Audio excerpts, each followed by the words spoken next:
Shalom, Bapak Ibu, Saudara-saudari yang terkasih, dimanapun berada, damai sejahtera buat kita semua dari Tuhan kita Yesus Kristus. Seperti biasanya, setiap hari kita merayakan pestanya orang-orang kudus. Hari ini kita memasuki Sabtu Suci, tanggal 16 April tahun 2022. Kita merayakan salah satu pestanya orang kudus yang jatuh kepada Bernadetta Suberius, pengaku iman. Saya akan menceritakan bagaimana kisah dan perjalanan Santa Bernadetta Suberius, pengaku iman ini secara singkat. Dengarkan ya Bapak Ibu, Saudara-saudari yang terkasih. Marie Bernadetta Suberius lahir di Lourdes pada tahun 1884. Ia adalah anak sulung dari keluarga Francois Suberius, seorang pengusaha gilingan gandum yang jatuh miskin. Semasa remajanya, ketika berumur 14 tahun, ia sering sakit-sakitan sehingga tubuhnya tampak lemah dan gerakannya sangat lamban. Meski demikian, ia tetap bersikap ramah kepada semua orang. Ketika Bernadetta kecil, bersama kedua orang adiknya Mary dan Yani mencari kayu bakar di dekat gua Massabielle, ia mengalami peristiwa ajaib. Ia melihat wanita muda yang sangat cantik berdiri dalam lingkaran cahaya api di mulut gua itu. Wanita muda itu berpakaian putih cemerlang, ikat pinggangnya berwarna biru langit, kerudung panjang hingga menyentuh kakinya, kedua telapak tangannya saling mengatuk di depan dadanya, sementara sebuah rosario yang berkilau-kilau tergantung pada lengannya. Peristiwa ajaib itu terjadi pada tanggal 11 Februari tahun 1858. Sekembalinya di rumah, Bernadette menceritakan peristiwa ajaib itu kepada orang tuanya. Ia dimarahi dan diejek oleh orang tuanya dan orang-orang lain. Namun ia terus datang ke gua Massabielle sesuai pesan wanita muda cantik itu. Setiap kali datang, wanita muda itu selalu menampakkan dirinya. Hal ini terjadi sebanyak 18 kali. Mulai dari tanggal 18 Februari sampai tanggal 16 Juli tahun 1858. Mula-mula wanita cantik itu tidak menyatakan siapa dirinya. Barulah kemudian wanita itu mengaku, "Akulah yang dikandung tanpa cela," sambil meminta agar orang berdoa dan bertobat serta meminta agar tempat penampakan itu dibangun sebuah gereja. Peristiwa ini sempat meresahkan masyarakat, pejabat negara dan gereja. Polisi setempat melarang keras semua orang datang ke gua Massabielle. Meski demikian, makin banyak orang datang bersama Bernadette ke gua Massabielle. Walaupun mereka tidak melihat wanita muda itu, mereka hanya menyaksikan perubahan wajah Bernadette dan sikapnya yang terpesona memandang Maria yang tampak padanya. Pastor paroki setempat dan uskup setempat sangat berhati-hati dalam menanggapi peristiwa penampakan itu.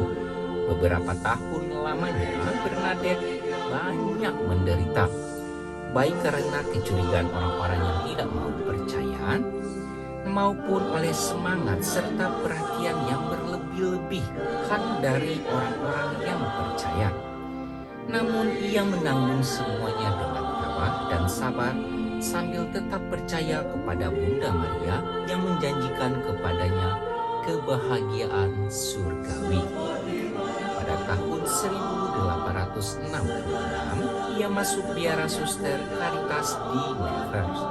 Di sini ia terlindung dari gangguan orang banyak meskipun tetap saja menderita karena sikap tak ramah dari beberapa suster pemimpin biara.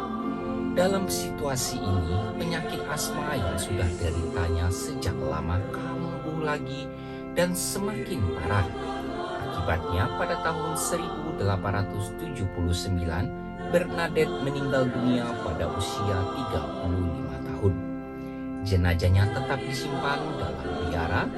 Di dalam sebuah peti kaca, jenazahnya itu tetap berada dalam keadaan utuh dan segar sampai sekarang.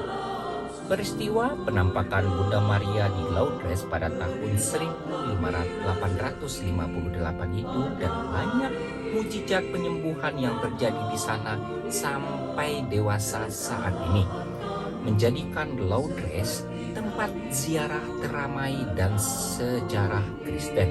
Bernadette, saksi langsung peristiwa itu, tidak mengambil bagian dalam perkembangan itu. Nah, Bapak Ibu, saudara-saudari yang terkasih, begitulah cerita singkat tentang Santa Bernadette yang kita rayakan pestanya pada hari ini.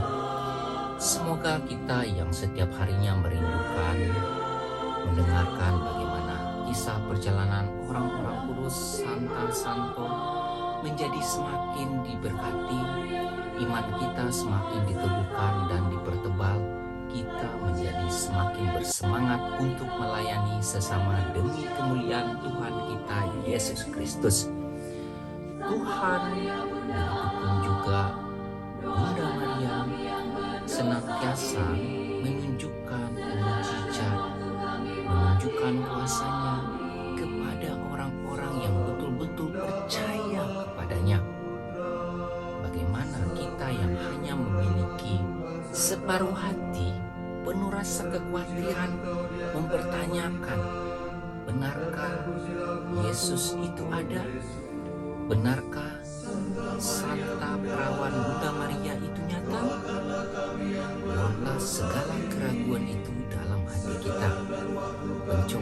Pencobaan selalu menghantui kita untuk mengganjal, untuk memperhambat langkah kita demi memiliki hidup yang kekal saatnya nanti di surga bersama Allah Bapa dan orang-orang kudus lainnya.